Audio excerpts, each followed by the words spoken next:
Horror कहानियाँ थी। गूंज।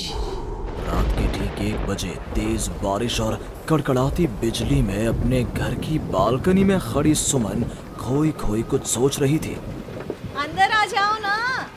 उसके घर के अंदर से आवाज आती है। तब भी सुमन काले अंधेरे में खड़ी न जाने किसका इंतजार कर रही थी, जिसमें से एक औरत अपने 2 बच्चों के साथ उसके पास वाले घर में लाल रंग की एक कार से उतरती है और बारिश में भागती हुई सामने वाले घर में चली जाती है। हेलो, कौन? मेरा कुछ सामान तुम्हारे पास है, लौटाओगी नहीं? आपका क्या सामान? कौन है आप? और मैं तो इस घर में कुछ सेकंड्स पहले ही आई हूँ। आपको यहाँ का नंबर कैसे पता चला?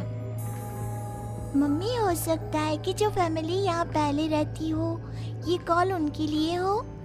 नहीं नहीं, ऐसा नहीं है। बाहर कड़कड़ाती बिजली एक अनजान आदमी के फोन ने नेहा को डरा दिया था। वो फौरन कॉल रख देती है। चलो बच्चों, कमरे में चलते हैं, मैं तुम्हें सुला देती हूँ। पर यहाँ इतने अंधेरे में तो कुछ भी नहीं दिख रहा मम्मी। फ्लैश लाइट ऑन करो ना। नेहा फ्लैश ऑन करती है, जहां उसे ऊपर जाने की सीढ़ियां दिखती हैं और चारों तरफ सफेद कपड़ों से ढके हुए फर्नीचर। तभी नेहा की 3 साल की बेटी उससे कहती है, मम्मा घोस्ट। नो माय लव, ये तो वाइट क्लोथ्स हैं। चलो ऊपर, मम्मा आपको स्टोरी सुनाएगी। सुनिए ना, चलो चलो चलो। नेहा स्ट्रॉबेरी को गोद में उठाती है और रोहन के साथ सीढ़ियां चढ़ना शुरू करती है। एक एक कदम उसे ऐसा एहसास हो रहा था मानो वो सीढ़ियों पर नहीं दलदल में कदम रख रही हो। ये मेरे पैर सीढ़ियों में धंस क्यों रहे हैं? बहुत देर चलने के बाद सीढ़ियां खत्म होती हैं। ऐसा लग रहा है मानो मैं जन्म से बस चल ही रही हूँ। जैसे तैसे थकी हारी नेहा ऊपर कमरे में पहुंचती है। जैसे ही फ्लैश बेड पर पड़ता है, वो देखती है कि उसके दोनों बच्चे पहले से ही बिस्तर पर सो रहे हैं। मेरा सर चकरा रहा है। बच्चे तो मेरी गोद में थे, यहाँ कैसे आ गए? और वो भी मुझसे पहले। नेहा कुछ समझ नहीं पाती और बेसुध होकर जमीन पर गिर पड़ती है। अगली सुबह उसकी आंखें सूरज की किरणें चेहरे पड़ने से खुलती हैं। नेहा बालकनी में जाती है, जहां उसे सुमन अपने बालकनी में खड़ी दिखती है। ऐसा लग रहा था मानो सुमन रात भर से वहीं खड़ी थी। सुमन नेहा को मुस्कुराकर देखती है। हेलो, मैं यहाँ कल ही शिफ्ट हुई हूँ। मेरे हस्बैंड का यहाँ ट्रांसफ़र हुआ है। आसपास कहीं घर ही नहीं मिला, तब 40 किलोमीटर दूर यहाँ ये घर मिला। आप यहाँ पर कब से हैं? पता नहीं, सालों हो गए, यहाँ कोई आया ही नहीं। पर अब तुम आई हो तो राहत सी लगी। आओ ना घर पर। हाँ हाँ, क्यों नहीं, मुझे भी कंपनी मिल जाएगी। वैसे कल रात ना यहाँ कुछ अजीब महसूस किया मैंने। मैं आकर बताती हूँ। नेहा सुमन से मिलने उसके घर जाती है और पिछली रात हुए इंसिडेंट के बारे में उसको बताती है। ये तो कुछ भी नहीं है नेहा।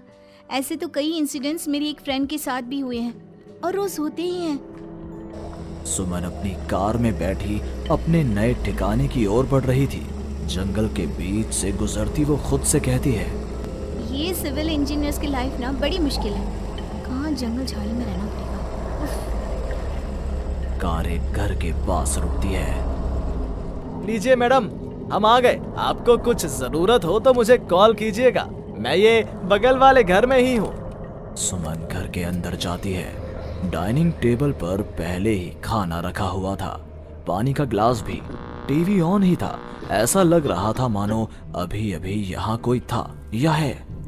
चलो, कंपनी अच्छी है, सब अरेंजमेंट्स मेरे आने के पहले ही कर रखे हैं। सुमन खाने की टेबल पर बैठती है, जहाँ 5 लोगों का खाना परोसा हुआ था। ये 5 प्लेट किसके लिए सर्व कर दिया? हाथ है।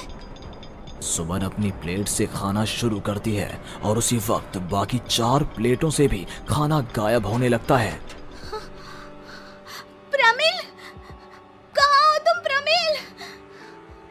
सुमन भागती हुई अपने ड्राइवर के घर पर जाती है। सुमन क्या देखती है कि प्रमिल जमीन पर गिरा हुआ है। फर्श पर हर तरफ खून ही खून। प्रमिल के मुंह से भी खून आ रहा था। वो कराहता हुआ कहता है, मैम, यहाँ रूहें रहती हैं, ये आपको भी नहीं छोड़ेंगी। ये कहते कहते ही प्रमिल दम तोड़ देता है और सुबह के 11 बजे अचानक ही अंधेरा छा जाता है। चारों तरफ से अजीबोगरीब आवाजें आने लग जाती हैं। मम्मी, आई, अरे कोई खाना देगा क्या मुझे? अरे जी सुनिए ना, प्लीज प्लीज मुझे मत मारो। पापा बचाओ, ये लोग कौन है? सुमन अपने दोनों हाथों से अपने कान को बंद कर लेती है और जोर जोर से चीखती है। अचानक एक सन्नाटा चारों ओर फैल जाता है। सुमन प्रमिल के घर से बाहर निकलती है। चारों ओर घुप अंधेरा, वो भी कुछ देख नहीं पाती और वापस अपने घर की ओर लौट आती है। इससे अच्छी तो मौत होती, ये मैं कहाँ फंस गई। मम्मा गोदी। अरे सुमन, क्या मरने वरने की बात करती रहती हो? जाओ मेरे लिए चाय बनाओ। ये कौन बोल रहा है? तभी अचानक से घर की लाइट्स ऑन हो जाती हैं। सुमन देखती है कि वो किचन में है। उसके ठीक बगल में एक औरत, जिसके बाल उसके चेहरे की ओर थे, गैस के फ्लेम में अपने दोनों हाथों को पका रही थी। तुम कौन हो? कौन हो तुम? और यहाँ क्या कर रही हो? इनको बहुत पसंद है मेरे हाथों का खाना, तो मैं भी चखवा दूं क्या? कर्कश आवाज में ये कहती हुई वो औरत झट से सुमन के हाथों को आग में डाल देती है। सुमन चीखती रहती है, पर वो औरत उसके हाथों को नहीं छोड़ती। तुम्हारे पेट में एक बच्चा है ना, सूंघ लिया मैंने। और औरत ये कहती सुमन के पेट पर हाथ फेरने लग जाती है और उसके पेट में हाथ डालकर मांस का टुकड़ा बाहर निकाल कर खा लेती है। मेरा बच्चा। ये तो कुछ भी नहीं, उधर देखो।